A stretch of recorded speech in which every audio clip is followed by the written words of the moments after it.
beekamna goota waldhabnu sheenaa goota waldhabnu sheenaa goota waliin dhabnu boonii boojuuteeti ani boojuuteeti ani beekamna goota waldhabnu sheenaa goota waldhabnu sheenaa goota waliin dhabnu boonii boojuuteeti ani boojuuteeti ani mariga mariga mariga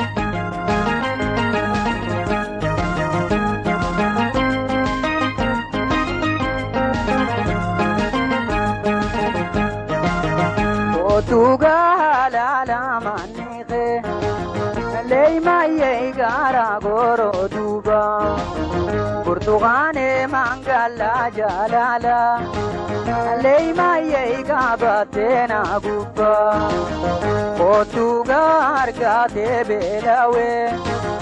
Portugane diba meka jaba otuga badito tamibi ya bontuna pufte adaba beekamna goota waldhabnu sheenaa goota waldhabnu sheenaa goota waliin dhabnu boonii boojuuteeti ani boojuuteeti ani mariga mariga mariga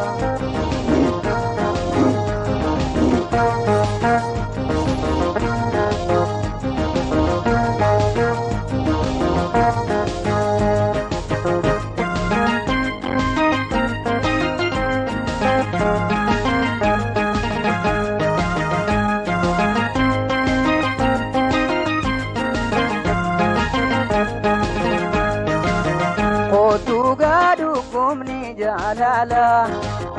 leima yeina mugabunolu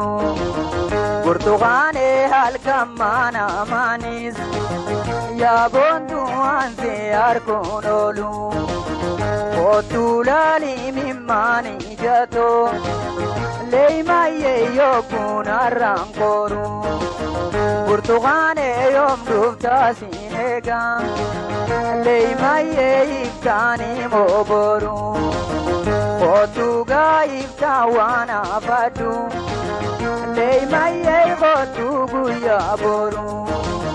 tibeita garyada khewalale leima yeyani kharangoru beekamna goota waldhabnu sheenaa goota waldhabnu sheenaa goota waliin dhabnu boonii boojuuteeti ani boojuuteeti ani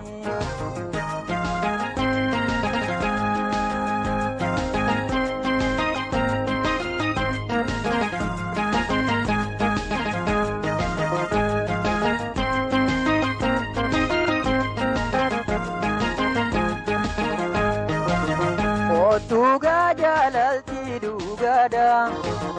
leima yey wazi galin kabtu Portugane jalalti dugada leima yey wazi galin kabtu otuga ita honne dati ya bondu izina majabtu Portugane lufu wal jalate leima yeyna bawalin dabdu otula lanta zina geizu